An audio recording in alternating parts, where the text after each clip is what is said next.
Welcome back to the HGC Europe. We're getting ready for our second series of the day, the last one of the weekend for Europe. It's Team Liquid and Synergy facing off. My name is Trixler. Over there to the left, Caldor, looking muscular as always. Yeah, and as I heard yesterday, you apparently are stealing my hair.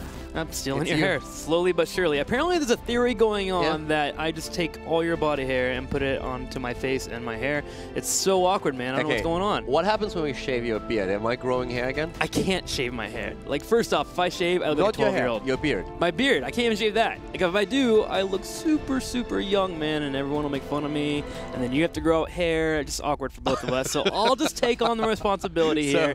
I'll be the guy with the heat on my side with all the hair, you know. I'll do that for you. It's good that you have my well-being in mind. That's what I'm here for, man, trying to keep Caldor alive and such. Let's go ahead and look at the standings here for Europe. Where are our teams currently standing within the top 8 right now? Team Liquid is at the very top with the 9-0. They have an opportunity in the next few minutes to go to 10-0 as they face off against Synergy, who is currently in the 7th spot. Now, Synergy has been looking better the last couple of matches they've been in. They seem to start getting their identity down, which, okay, let's say here, they've refined their identity because they've always been the aggressive, hyper-aggressive players that really want to go in for the plays, but they are starting to be a bit more reserved.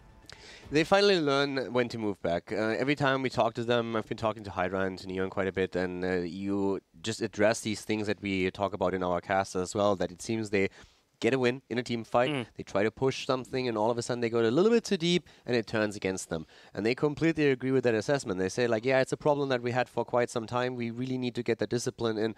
But oftentimes in the heat of the moment, as they are an aggressive team, gets the adrenaline pumping, and they just feel, okay, let's go a little bit more. Just that last tower, that last keep here, maybe another hero kill, and all of a sudden they are on the back foot. So it's something that they are doing a lot better with. They play a little bit more disciplined. We've seen that in the last few games. And they have the skills to make something happen. The question, of course, is can they make something happen against such a strong team as Team Liquid, who is part of the big three? Yeah, they have the skills. They have the ability to adapt. They have weird picks they're willing to pull out. They just need to bring it all together here in a few times to actually get victories. The only time they have won so far in the Heroes Global Championship has been against B-Genius, and that's it. So, Synergy, obviously wanting to beat another team at some point. Looking at Team Liquid, by the way, let's go ahead and look at the schedule here for today. Team Liquid is a team that we've been talking about a lot this weekend, just because there's a lot of doubt surfacing around him. Yeah, exactly. Team Liquid had some problems against teams like Playing Ducks, and Playing Ducks was defeated by the other two teams out of the big three, and every single one of them more or less said Team Liquid hasn't really been the same as before the Clash. So ever since the Western Clash, they are struggling a bit more. They have problems really adapting to the current meta, and that is something that we've also heard from them themselves. Nurok was talking about it in one of the interviews. And they said, yeah, we're not feeling it right now. We still have a couple of kings that we have to work out. We have to change our draft a bit. We are not really on the level where we ourselves want to be. Doesn't really mean that they are completely falling off here, but of course there's always this power struggle within the big three where Dignitas, Fnatic, and Team Liquid are fighting for the pole position. Yeah, it's got to be a weird spot for Team Liquid too, because they've always been a team that when a new meta comes out and evolves, they're very quick to adapt. They have massive hero pools in between all of their players. They have a very intelligent player in Splendor who just comes in and says, hey guys, this is the new meta, let's start drafting around it, and they build around as a unit. And just because they've been a little bit off for the last 3 weeks doesn't mean that we should count them out. They are still a team that is undefeated, 9-0, which is completely impressive. That is very hard to pull off in a league. Yeah, and at the same time, you now have Dignitas, Snitch, talking about how he personally thinks that the #1 spot, he doesn't even consider Team Liquid at this point for the #1 spot. In his mind, it's already all about Fnatic versus Dignitas. That's what he's focused on. And we have to stress again that when you're looking at what's currently happening in the rankings, only the top spot is guaranteed a place at DreamHack, at our next offline event. The rest is going to be decided throughout the playoffs. So you really want to have the pole position so that nothing can happen to you. I mean, Team Liquid obviously wants to stop this talk of doubt that's happening, and they're going to have an opportunity. One, today against Synergy, they need to have a very decisive ending here. It should be a 3-0 or a 3-1, in our opinion, for us to continue to prop up Team Liquid. But also, next week, which is pretty insane, they're going to be facing off against both Fnatic and Dignitas. So next weekend looks pretty exciting, not to get too far ahead of ourselves. But if you want to talk about Team Liquid, what do you guys think about it? Do you think they have a chance here to continue to dominate, or are they going to start to falter? Let us know by tweeting us at Heroes Esports using that hashtag HGC. We always love to hear from you guys. And in fact, we have a tweet from AzXGG. Amazing to think how far HGC has already come. Been the best thing for Heroes for me so far, and I can't wait for mid-season. I can completely agree with this. It's just so awesome to have a league format right now, and as Trick just said, Just tweet us our thoughts. We're always happy to incorporate that into the show. Feedback is always important for us too, not only for the casters, but also for production here. So far, we had a pretty cool season. And I feel just having heroes regularly every single weekend did not only help us. It's amazing to just have this show, just being able to commentate these games, but at the same time you can see how the level of play is constantly rising. Yeah. There's just stability that didn't really exist with the tournament format to the same extent. So this is a massive improvement to last year. You can see it in the performance of the teams, and it's really working. It brings us all together. Everywhere I go, it might be a Monday, a Tuesday, a Wednesday, and something's like, hey, HGC this weekend, are you ready? You're going to be watching it? Are you casting this weekend? Heck yeah, I'm casting. I'm going to be there. Whether I'm sick or not, I'm definitely here for the Europe edition of it. And I always love watching North America. I come in about an hour and a half early. We get to see Korea ending. Yep. It's just so cool to see so much going on at a global level. For the two of us, it's actually really funny because we finish the European show. Sometimes we stay in the studio for North America and catch those as well. And the last time, we're driving back and in the car still listening to the audio of the broadcast, and coming back home, you just like flip on the TV, you watch the next few matches of HGC North America while doing your own shows. It was pretty fun. It's a pretty cool weekend, and of course, a lot of people getting together. We got a lot of pictures the last time that we asked for them, where people are watching with pretty cool setups at home as well. Yeah, thanks for sending that, actually. This morning, we got a picture from a Twitch moderator and his daughter as they were watching the matches here, and she was cheering on the match, which is always so cute and so fun to watch. Not only cheering it on, he turned on the volume, and she turned around and was just like, turn that off immediately. Turn it up right away. You can't mute us. That's not okay. New superstar right there. That's right. Pro game in the making. The future for Heroes 3, whenever that comes out in the near future. So yeah, lots of cool stuff happening. We love that you guys enjoy it so much. And what's great about it, too, is the pro players always talking about the matches. My favorite Twitter to watch, actually, is Bakeries. Whenever there's a big moment that happens, every single time, without fail, Bakery's like, here is my opinion on this matter. And I'm like, Bakery, thank you for your opinion. I like reading that stuff. Another thing that we also have, we've been talking a lot about the pro gamers, and one that we pointed out just yesterday, but I want to stress that again, is Hazops, for example. On Team Liquid, and this is, of course, a team that we are going to see next, he is the veteran, of course. And we had an article on the website. You can see it right here in front of you if you go to playheroes.com/HGC. A very big article on Hazops, just trying to explain a bit of background of a player that has been around ever since Warcraft 3. I mean, just look at these pictures and just compare that for a second. That was before he became a savage killer in Heroes. He's just happy he's there to be playing video games. Yep, Hazops and his story, obviously from Mouse Esports and all the way up here to now on Team Liquid. Just a really cool story to read about. So I call it to Deluxe, who actually wrote up that series. Super fun to watch, super fun to read, and it just makes me want to cheer for him more. These personal stories, we want you guys to be invested in these guys because they're all great people. Yeah, and when we're talking about the personal stories, one thing that actually just happened today is also super interesting because yesterday when we saw Expert playing, Blade was not playing for them. They played with a substitute player. It was Ethereal Angel that we of course know from his past on Dignitas as well.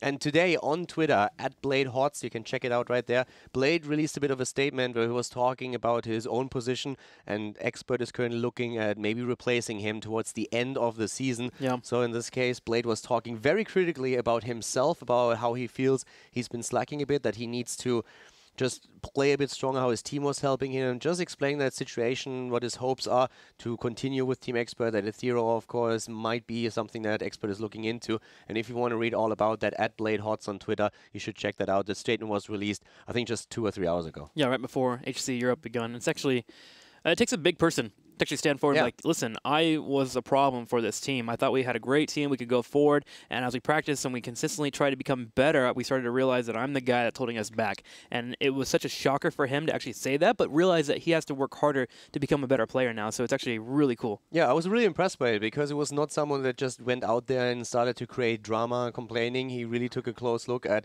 his own performance, said, I didn't really perform to the level that I expected. I need to focus on these and these points. This is how I'm going to try and do it. This might just be consequences out of it, and he was very openly talking about the situation. Of course, with the rule set here, he is going to play out the season. There can be another substitute with Ethereal Angel, and he has already said, I want to show that we can be within the top 2, we can make it to DreamHack, and I'm going to do my best to achieve that goal. But just having this openness there and players talking about this is pretty impressive. It's so mature, too, to be like, okay, I'm going to try my hardest every single match, even though I might be going. Yeah. Just because, one, it's important for you as a player to be able to get on different teams to show that you're willing to commit, even when things aren't working out for you. And two, it makes him a better player. So, you know, shout out from Caldoran and myself, you know, good job, Blade. Like, that's actually a really big moment for you, and you should be commended on that.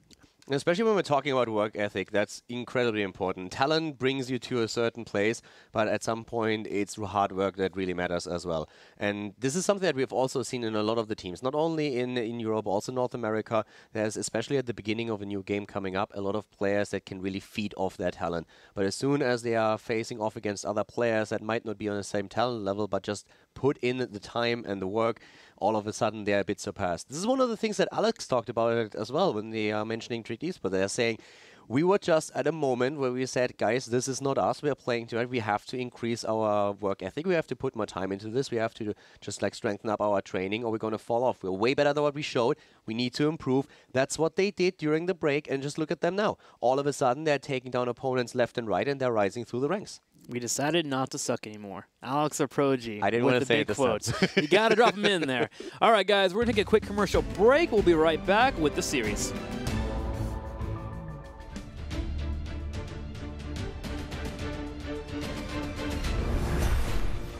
And this is it, at least for No Tomorrow. If they can make it happen. Flight, oh, wow. Gust, Dream!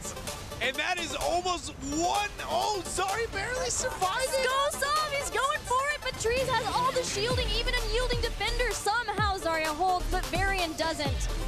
And look at Psalm flanking on the back line, misses the W, doesn't even need it. 3 members are already down in what was a extremely close game. One epic Mount Gust quickly ends it.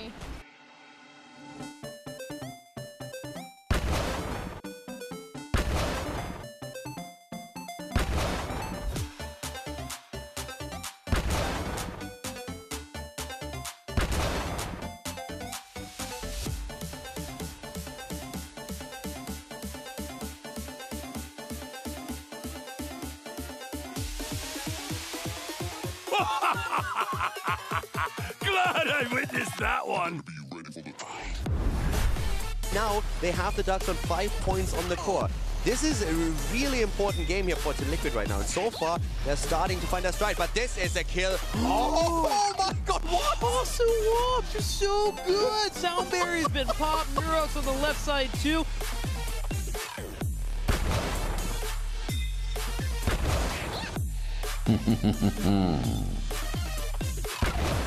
Fate smiles upon us. Okay, so Expulsion Zone and Gust are things we got to keep track of here. Goku's on point for now, drops a burrow. Good attempt at knockback. Expulsion Zone and Gust using the exact same time, so it's who gets on it next. Ancestral lands, Insomnia falling low, but the first person dying here is actually on the side of Superstars. Insomnia drops, but that is go for the throw proc. Sound Barrier is gonna be used, and who is gonna come out on top? It looks like it's Superstars.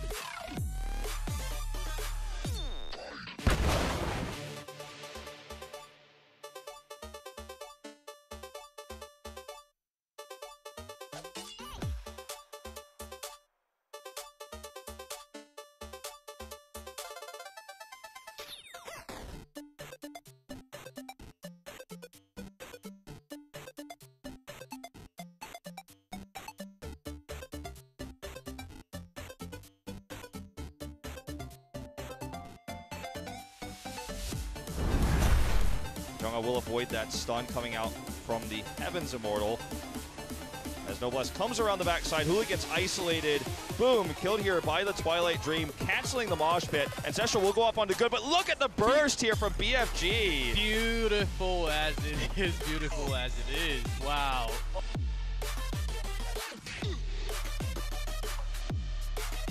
Hell yeah! They need to get one of those Wailing Arrows at the perfect moment in time to turn this around. Columbia goes for the dive, looking for Nande. Have they got him? Can fall into a silencing arrow. We do have Hasselhoff dropping the Archon, going for the engage. Lineline Sail has been used. Columbia attempting to live. Can he live? No, he's killed off. Here's a stage dive. Team Liquid is being sniped. That is absolutely disgusting.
Welcome back to the HGC. We are gearing up for the matchup between Synergy and Team Liquid, and a quick update for you at home. Currently right now we're waiting on Darkmuck. He's having some troubles connecting to the tournament server, so as soon as we get him in, we will definitely start up. However, if he does not get here by 11:50, we've got a few more minutes floating around here, we are going to have a sub, and that sub is BKB. Yeah, so the match is definitely going to take place. Darkmuck is currently trying to just resolve a couple of technical difficulties, and if he's able to pull that off, then of course we're going to head in the match straight away, but we're going to give him a few more minutes and see if he can fix all of this. Well, let's talk about playoffs. Yes. Playoffs are coming around the corner, and it's going to be a big deal for all of our teams. Keldor, break us through it.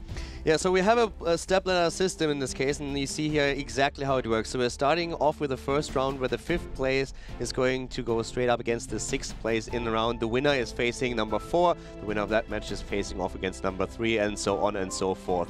So only the number 1 spot in the HGC rankings is guaranteed a spot at the mid-season brawl. All the other teams still have to fight for it, but as you can see here with the system, it really matters at which spot you end the season. Yeah, it really does. First place, of course, gets to go, as you mentioned, so that's why Fnatic and Dignitas are so ready to fight and wrestle that spot away from Team Liquid. Everyone is watching for Team Liquid to have a loss, so with them having all this doubt around them and all this pressure building up, it could be a scenario where maybe if they're not nearly composed and ready to go for their matches, they could fall down, and next thing you know, Fnatic and Dignitas could have it, and Team Liquid would have to actually fight in the matchup. And one of the things that's really important to note here is, of course, that you want to be as high up in the rankings as possible because it means you have to play less matches. And anything can happen here, and this is the biggest concern of all of these teams. Fnatic, for example, the Swedish team, they want to go to DreamHack. It isn't Sweden this time. Their family can come over, can watch these games. Team Liquid, they want to show everybody that they're still on top of the rankings here, that they are able to just come back from this doubt that everybody is having. Dignitas, on the other hand, just coming back with a big victory on the last event, wants to, of course, just show that they are the best team in Europe once again. So there's a lot on the line for all these people.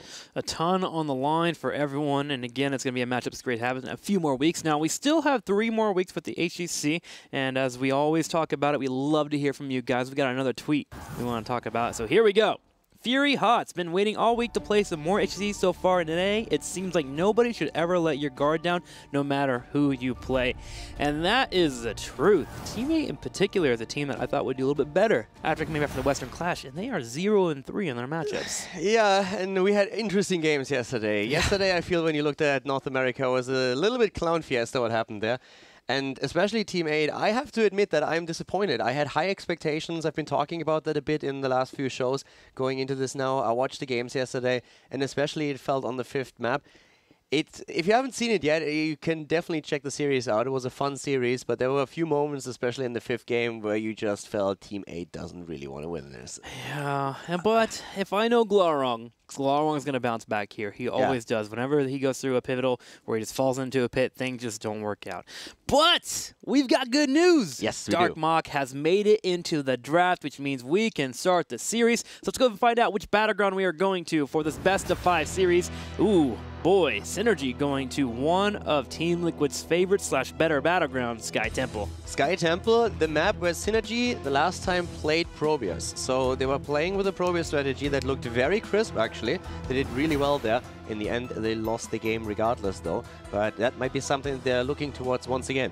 When we're talking about Synergy, we're always talking about a team that is willing to put in picks that other teams don't oftentimes use. They have their own style, they're very aggressive, but they're also not afraid to throw something like a Probius or like a Rexa out there if they feel it fits. That's why I love them so much, man. I just love that they have their own identity and they're willing to swap things up there. I like Hydra as a player. I think in the first couple of weeks I mentioned that I'm kind of like a soccer mom when it comes to Synergy. I just want to cheer them on, dude. If they needed me to pick them up in a minivan, I would be there in a heartbeat. Okay, the instant Probius ban here from Team Liquid. Synergy will be forced to respawn. Oh, okay, this is awesome. So they watched the game and they're like, okay, screw it, or get that probe out. Team Liquid, as always, is prepared for their matchup. Now, Synergy in the past has been banning a lot of Tassadar, also based on opponents. They will ban out certain heroes, but really Team Liquid is still flexible. Yeah, Hazobs, as a veteran in StarCraft 2, he knows exactly how imbalanced Protoss is. That's fair. That's fair. And he was Protoss main. So yeah, he understands it all. He's got it down. I myself was very disappointed because his transition from normally when you transition from Warcraft 3 and you're an undead player, the only thing that you could go for was Zerg. That was the logical conclusion. Hazard's abandoned us. I'll never forgive him for that, but Hasselwab's understanding. He wanted the free wins. Synergy. Hovering Dahaka here, one to get rid of. And with the big three, what I was talking about, the globals are something that they will run. Compared to the lower mid tiers to the bottom tiers, they usually pick up more hard engage compositions. However, Synergy changes the last second and they ban out a Nubarek. I think it's a smart choice. You leave both of the globals open so you can take one of them if you want to. Team Liquid, on the other hand, they still have the Tacita here. And you can tell that Synergy didn't really even think about the Tacita. They were hovering completely different heroes here and just saying, boys, if you want to play the Tacita, that's absolutely fair. Just do that and we are going to react because that gives them their Vala and Oriel. They are very, very heavy on the Vala play. Yeah. Neon is a fantastic Vala player. He's doing an exceptional job. The last time this was also a map where they were trying to run an auto-attack Vala with Creed of the Hunter. Unfortunately for them, that didn't really pan out. It was a kill against Vala in the late game that finally resulted in a victory for Tricked Esports, their opponent at the time. Yeah, and this is something that Synergy is being very successful with. Even mentioned by Snitch in the last interview, if Synergy gets that trifecta that they want to pull off, which is the Ario and the Vala, and a healer, most likely Lucio, they're in a really good spot. Now, Team Liquid answers pretty well here. They pick up the Gul'dan and they pick up the Lucio. Gul'dan, wonderful for stopping these double support, hyper carry type of compositions. You drop the Horrify, try and get a support out of position, or even the carry itself, and you're good to go. Yeah. The Nubarek ban makes even more sense now. What have teams been doing to stop this Vala composition? Well, They get a Nubarek and get Cocoon. yeah, you have Cocoon, you can dive hard, and now this is something that Synergy don't have to deal with here. But it's still a very good opening into the draft for Team Liquid when you look at what they are bringing to the table now. They have the double support, they have the Tacit and Lucio. They still need an auto attacker that can feed off this. And this is something that Synergy is currently thinking about. Okay, what are we going to be faced here? Is it going to be a ranged auto attack dealer? Is it going to be maybe Darkmorph jumping on an Illidan again, a hero that he loves to play? Any kind of other melee assassin that we have to worry about right now? Could it be a Tracer that they're looking at? So they need to really think what's happening here. But in this case, as it happens, they're more worried about the globals. They're banning out the Dehaka, which still leaves Falstad, of course, on the map. So, with Dehaka being banned out, you mentioned it, Falstad's still up, the Vikings banned out. Team Liquid is not having it here from Synergy. They have showed off their Viking play in the past, especially when they have a strong foundation. Now, normally it's more Falstad-oriented whenever we have Synergy go for those Vikings, but still applicable. If you have a double support Vol and you put her down in the bottom lane, the Vikings can take a middle and top lane and put pressure on. So not a bad ban at all. Yeah, not at all. So this is...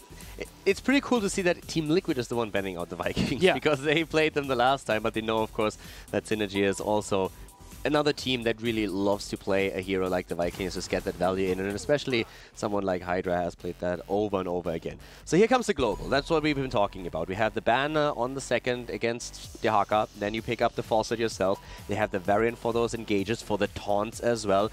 Very solid setup, as is already for Synergy.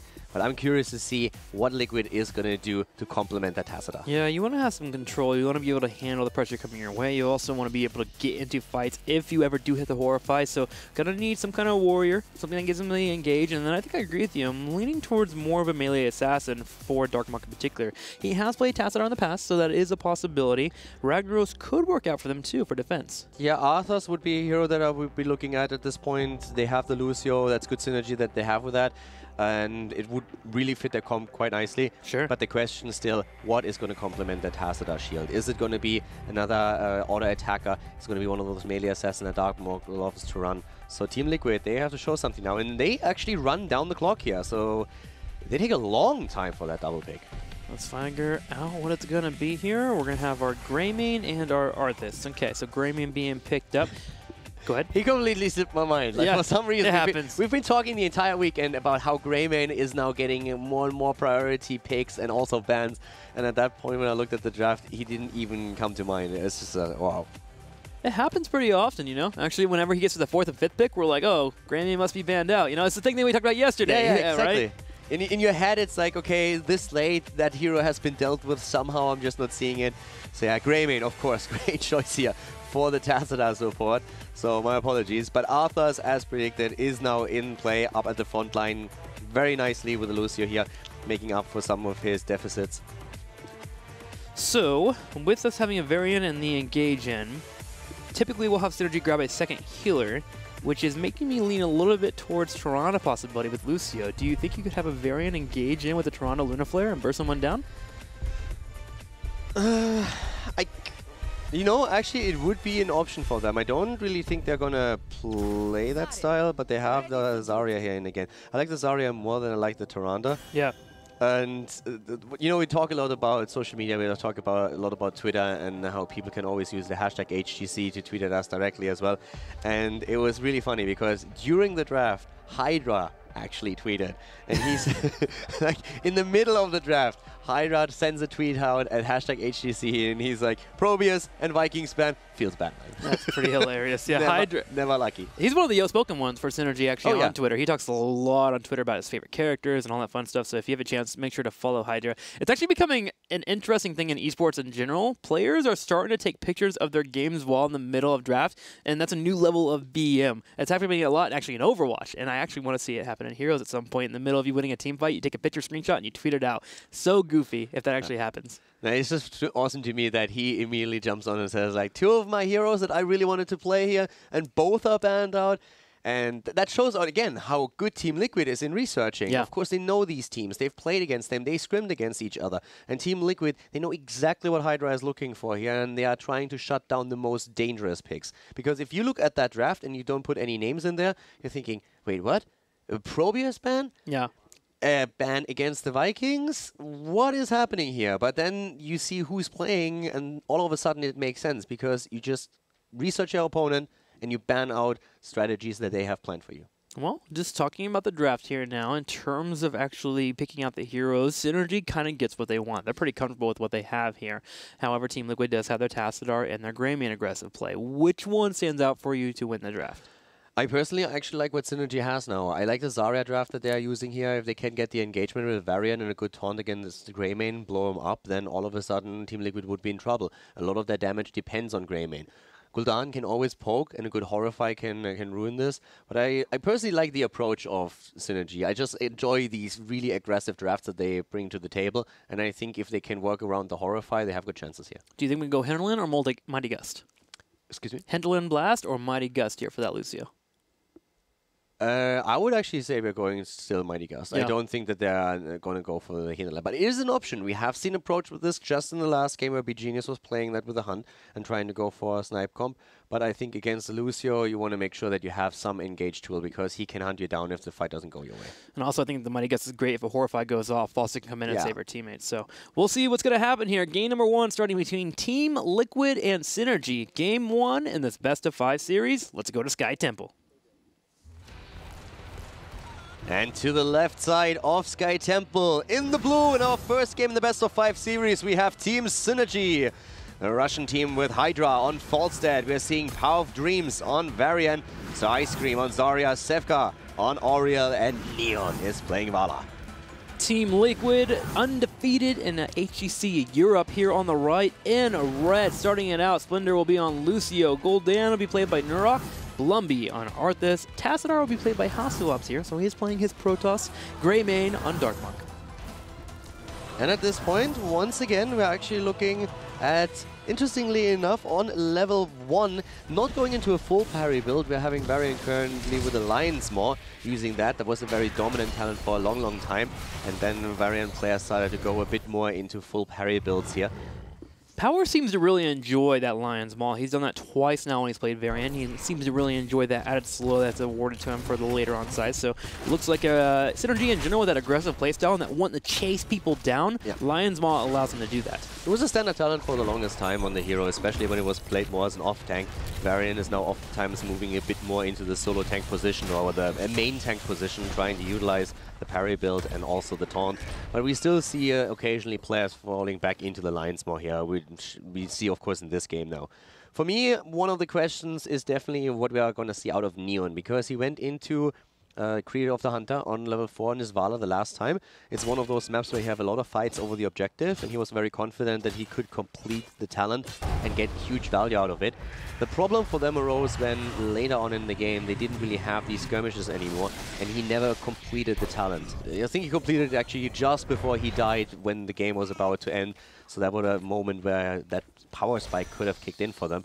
But I want to see if he commits to it once more, or if he changes the build up to the multi-shot oriented hybrid build that we saw Mena, for example, play the last time. Yeah, you are correct in your memory there. The Vala Creed of the Hunter did not finish until Trick Esports actually got the kill of it at the end, and they went for the win, so he didn't get any value out of it. I think here you don't go for it, mainly because Lucio is going to be able to force Team Liquid to be able to pull out of fights, and if they ever do go for a hard engage, most of the time Vala won't have the time to even build in those auto attacks.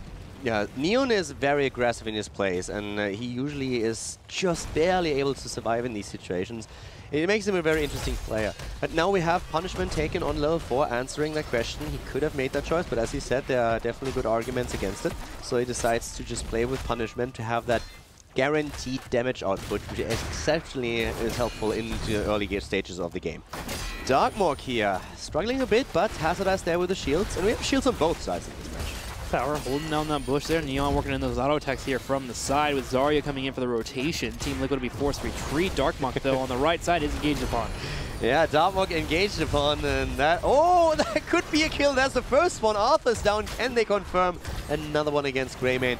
Nope, he's able to get out of there, but Gul'dan is not that lucky. A double kill for Synergy, opening up the game with a double kill against Team Liquid. Big pickup there from Synergy, and they also have a fort low on the top right corner. Tassadar for now will push out that lane, so Synergy will have a difficult time taking it, but they elect to run to the middle lane instead and grab turrets. They're much easier to get experience on. In fact, they're getting so aggressive right now, they are invading their opponent's giants early. I really like it. It's pretty cool to see that.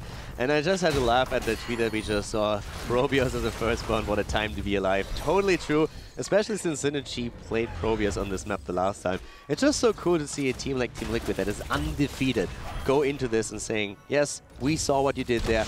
We are not going to play against it. It's just too strong, it's too annoying, and ban it out. So I completely agree. I love when we hear from our community and our viewers. Well, Synergy on the left. It did push in with those Giants. The Giants were actually pushing on the right side, which allowed Team Liquid to clear it up. With 3 people being there, Synergy took the opportunity to grab the turrets. And this is the play that we've been complimenting in the last couple of days. They are taking their small victories, getting small advantages, and retreating. They're never all-inning anymore. And I love this about Synergy here. They get the turrets picked out, they all rotate once again and grab Giants. And picking the Giants of the opponent is actually a pretty big play, because normally you have Giants clashing against each other, that bot lane. And it's a very important lane since the next temple is going to activate towards the bottom of the map. So if you're able to break through the wall, and it looks like they are able to do that, and maybe even kill that fountain, it gives you a great position when you are trying to take the second objective. So that's very important. So is, on the other hand, the Night Camp, and it was only Team Liquid that took theirs, so Falstad will have to stay a very long time up at the top and try to defend against it. Nurog taking some damage here on the right side, forced to retreat. Splendor will attempt to tap him off, but while that advantage is here, Synergy goes in for that well, and there's that well you're mentioning. It falls here, the Giants continue to siege. Yeah, that was a very cool lockdown here against Ice Cream in the range of the fort. That did a lot of damage. Greymane up at the top, still fighting against Falstad. He could fly down when need be. The temple is now active, but as we said, Liquid doesn't have a well anymore.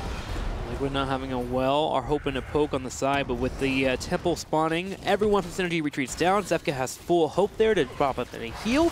Neon on the left side is getting caught by Blumby. Blumby comes in, he hits a Howling Blast. We're going to have a shield come out from Zarya, so the retreat is now imminent for Team Liquid. Nurog needs to be really careful as Power is starting to engage again. Falstad is flying down, attempting to kill Tassadar, and he's successful. That's the kill they were hoping for. He takes down the camp up to the top, flies down, turns into a 5 versus 4.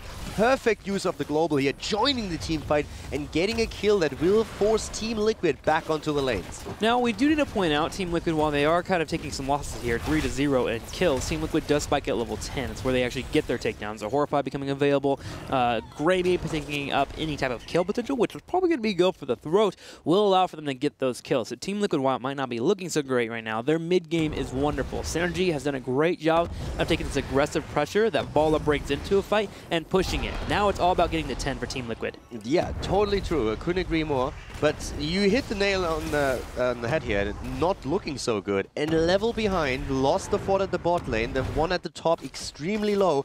Probably going to lose it very soon too. And a boss play on level 10. That was an obvious choice here. If you are that far ahead in experience when level 10 hits, a boss play is something that you kind of need to go for. And they should be able with Falstad to secure it. Team Liquid of course knows that too, and they are trying to make a play for it, but they are not even engaging. This, by the way, is the difference between Europe and North America right there. They don't go for the engage and lose out on the boss. How many boss fights did we see yesterday where we had team wipes? Was it 4? There was a couple. There was a few. It was an interesting day for North America. A little shade towards teammate, but you know, it happens. It happens. And what I want to point out there, we saw Blumby actually moving around the boss there to actually look like aggressive. He had no intention whatsoever moving the boss. But Synergy has to respect the possibility of that happening, and so the explosion zone was dropped, which is what Team Liquid wanted. They wanted to stop the heroic being used so they could move out of their gate here and actually defend this boss. Yeah, but it's only on a 5-second cooldown at this point, so Synergy made sure that they take the boss. Now they have to retreat. And they are going slowly. Zefka overstayed his welcome a bit. Detainment Strike seems to be on cooldown. Hydra flies in Gust. They isolate Arthas. Great play by Synergy. And here comes the Horrify. Falstad is down, but with an amazing turnaround. Team Liquid is able to go straight for the fight. Wonderful play there by Blumby. He's going to turn around and focus down the core there, or the attack there on Vala. And we're going to have Zefka on the right side also being focused here from Darkmark. But Blumby walked into the bush there to deny vision of Vala so she couldn't work in auto attacks, which allowed for him to live long enough for the sound barrier to come in. Great survivability there from Blumby. I'm not even mad. Normally when we're talking about Synergy, we talk about them overstaying and making a big mistake. I actually like that. Yeah. Falstad flying in, it was a great gust. They saw an opportunity. Oriel was in a bit of danger and they said, hey, he's so far out, I can get the angle for the gust, we can isolate him, we can kill him.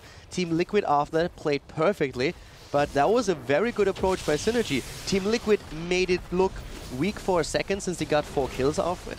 But if that Arthas falls here, then all of a sudden Synergy has even more momentum for themselves. So Team Liquid with Synergy with a great idea, and Team Liquid with amazing play, completely denying value to Synergy, turning it around and making a massive comeback that nets them an experience lead. Yeah, Blumby surviving. I think the explosion was slightly too early, but it's all little things at that point. The call overall was great from Synergy, but Team Liquid, being Team Liquid, survives through that fight and has now taken full momentum and is running the battleground. They have got 13 before their opponents. They are taking their mercenary camps. Blumby is watching the choke here with the Howling Blast. He can step forward if he needs to. Mercenaries have been grabbed, and now Team Liquid can start beating on a keep wall. It really shows that Synergy is stepping it up quite a bit. But Team Liquid, as he said, like they are currently looking strong here. Both teams are on level 13. It also gives us Giant Kill enough of Falstad. It's a big tool when you're facing the Arthas.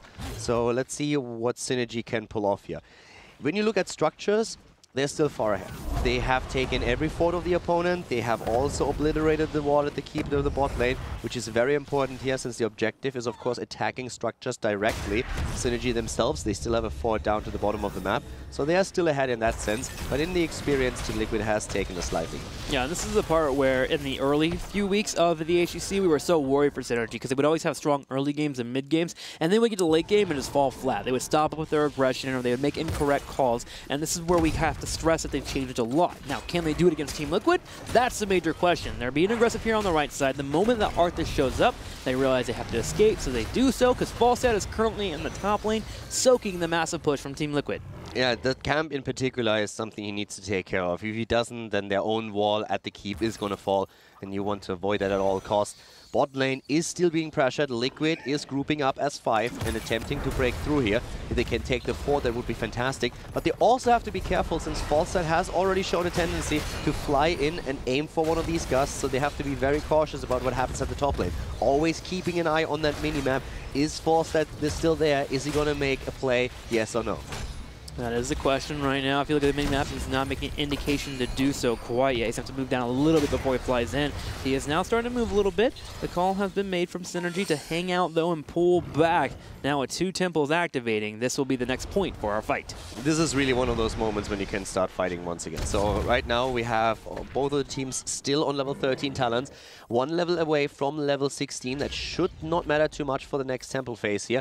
And they're starting to get in position. Attempting to go for Blumby, but a good Howling Blast from Arthas. Lockdown power before he could go in, but here we go. Again, Giant Killer is ready, but a nice move on the side of Gul'dan. Drops Falstad down to half health, and Synergy for now is retreating. Yeah, solid call there from Nurok. The moment the power went in for an engage, he dropped the corruption behind him. It connected with Falstad, and now Falstad, low on health, has to hang out by his healer, which has allowed Team Liquid to step forward. They have grabbed the temple in the middle, trying to soak experience here in the middle at the same time. Some Ice Cream will step forward. They are looking towards Blumby. They're going for Arthas again. That's a lot of damage, but Hydra goes down. What an explosive aggression here on the side of Greymane. Takes him down. Here comes the Horrify. Fantastic play by Nuro. Great old Oriel trying to save herself a bit longer, buying time for the rest of the team to escape. She dies regardless, and now they're going for Varian. Splendor body blocking him. No problem with his Lucio. Very well done. In comes Greymane, and Darkmork makes it a triple. They get 16, and they set their eyes towards the boss here. At 11 minutes, it'll be a nice, juicy boss for them to push in the bottom left. Should be able to push that in, even with the Giants out on the left side here for Synergy are available for the picking. So Team Liquid grabs boss, and now will be pushing the bottom lane while they send their Tassadar straight to the middle to grab the temples here. Very well done by Liquid. Now they are taking a very solid lead, of course. They have the boss pushing the bot lane, and they finally grab the momentum in the game itself. Before that, they were still behind in structures, but those kills that we just saw, that was great for them. They took early control of the temples, played very well around that, and then the aggression against Falstad, that was all they needed. Zarya was not there with a shield in time. Falstad dying was just the beginning of the end. Sir Ice Cream starting the defense here on the bottom left for the boss. It's down to half health, but Team Liquid has grabbed control of both temples, so already they're starting keep damage here at 12 minutes. With Giants here on the bottom left, Synergy has to hang here for a little bit longer, so Team Liquid in full control of the battleground. For the moment, they even look towards Synergy's mercenary camps on the top left. However, there are a few members there. Synergy will be there for defense.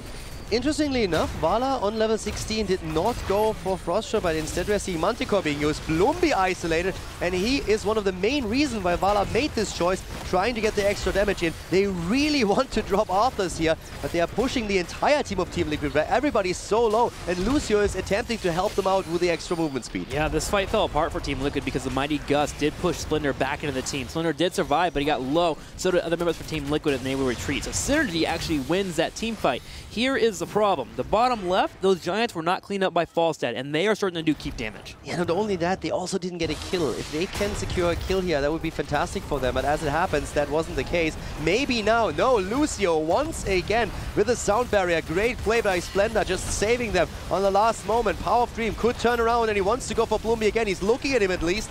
Here comes the ult from Zarya, not netting them too much. The heals from Oriel constantly, but those cocktail hits from Greymane are chunking them down. Yeah, the cocktails keep hitting people in the face here. Sir Ice Cream low on health. Hydra in trouble too. 4 members are below 500 HP here for Synergy, and they're forced to retreat as they lose that fight. Eventually, the Giants did clear up in the bottom left there, so Synergy does survive for now. They just take a little bit of keep damage, so Hydra goes for the defense, but this composition for Team Liquid is starting to ramp up. You have your Gul'dan, you have your Greymane damage, you have the shield barrier if Synergy can't lock someone down and burst them. And it seems a little bit like Synergy is currently in a situation where they don't really know, okay, who do we focus? Do we try to burst through Arthas? Because once Arthas is down, the fight is lost. True. If Arthas falls, there is no frontline anymore. But at the same time, you are targeting one of the highest hit point heroes in this entire setup. So that makes it very difficult. Vala went for that auto attack. Talent on level 16 to help with the damage, especially against Arthas. But if they can get a lockdown with a good charge and taunt against anybody else, against Greymane, against Lucio, against Gul'dan, that would of course be the dream. The problem is that Team Liquid positions themselves very nicely in these fights and doesn't allow this engage. Yeah, that's a good point there. This happened to Synergy when we saw them playing earlier in the week. They focused on Muradin over and over again. And the Muradin was never out of a position where the team wasn't nearby. And this is the same case here for Team Liquid. Blumby is always near its teammates, and Tassadar is providing shield, so it's hard to kill off that Arthas. You do have to start layered aggression, though, to get to that back line, because Gul'dan and Greymane aren't going to just dive in the back line without any support from their teammates. So it is a difficult task for Synergy, but it is doable. Having the Varian, having the Mighty Gus engage is all great tools here to get those kills, and they need to do it soon. Synergy is going to be behind Team Liquid when they hit 20 in moments. It's also scary to engage into this Team Liquid composition. Arthas is slowing down everyone. Lucio is speeding not only him up, but the rest of the team too. So once Liquid starts to get a bit of an edge, disengaging from this is very tricky. This is where the Zarya ult Explosion Zone comes into play, where Falstad of course plays a huge role. But with Liquid now also hitting level 20, this is getting harder and harder for Synergy to pull off. They will have to let this one temple at the bot lane go. It's something that they can definitely do. So they are going to try and just catch enough experience so that they close that gap and get their own Storm talent so that they can finally face a team fight again. It is a difficult task because there is 2 levels needed for Synergy and a boss spawning in 50 seconds, which means they'll be around level 19, but Team Liquid can take that moment and exploit it heavily. They have grabbed the temple in the south, so we now have shots connecting with the keep and the turrets here on the left side, so Synergy is in danger of losing their first keep of the game, and it looks like that will be it, while the rest of Team Liquid are applying pressure. They are making sure to pin down Synergy. And they do so, because that is a fallen keep already, and the last remaining shots from the temple at the bot lane are, of course, now starting to focus the middle. And Falset is just up at the top, trying to get experience. He's the one who can always fly away. They're trying to make sure that they are closing in on 20, but it's entire level still that they need, even more than that. And Liquid is just setting up traps. And the play there from Team Liquid to move all the way down to the bottom left and put pressure on the keep was a good one. It makes multiple members from Synergy come there to defend, which opens them up to move on towards that boss. Synergy, though, is creeping towards it. Yeah, and the boss is something that is really tricky now, because again, this is one of those potential throw pits that you have. Liquid needs to be careful. They know that there's a false on the other hand, so they need to make sure that the expulsion zone and the gas are not becoming issues. They don't really want to engage into the boss. They would ideally fight a fight just baiting the opponent in, saying like, hello boys, you should probably check the area because we might be doing it. Just baiting them into a battle and then taking it. Because if you take that boss and it gets stolen away, that could backfire fast. And they're setting up the big bait here. The bush on the right side, Nerox over here on the left. Everyone from Synergy is moving forward. Power is looking for that gold dam, but Splinter's giving movement speed to him. On the right side, Blumby goes in for a gank. Aegis has been popped by Sepka. Yeah, but once again, Greyman is moving in and gets the kill against Vala. All of a sudden, the damage is lacking. Everyone is so low. Gul'dan chunking them down. Darkmok still on the run. Goes for the Oriel. Detainment Strike is saving Sefka at least for now, but Blumby goes in with a double Howling Blast. Tries to confirm the kills. Falstad is down. Everybody's dying. The double support flank. Tassadar and Lucio coming from the side. Splinter and Hasselhoff, and they secure a couple more kills. Now, Sefka does survive on Ariel, but Ariel defending a core, that doesn't sound like it's going to work here as Team Liquid charges towards the core and starts applying damage. Can't Aegis that. So right now, this is going to be the end of it. They want Sefka as well. Here comes the pushback from Splendor, and this is going to be the end of game number 1 on Sky Temple. Team Liquid is taking the lead in the best of 5 series against Team Synergy. This is the Team Liquid that we expected to see today. They came out in the early game. They realized they didn't have the best composition for fighting early compared to Synergy. They had a couple kills go their way, but the moment they won the first team fight, they just kept up with the gas and kept pushing in. They never made a mistake after that, and they secured the victory. But Synergy looking good here. Synergy had some problems coming back into it after they fell behind in experience, but especially in the early game, they had a very good start. They were taking a bit of a chance when they went for Arthas in that one fight that you mentioned. Falstad trying to isolate him with a good gust, and that could have worked. It was extremely close, Blumby barely surviving. And one of the reasons, as you pointed out, is him moving out of sight range so that Vala couldn't get the auto attacks in. That saved enough time for Splendor to go in and just drop his own ult, making sure that they could win that team fight.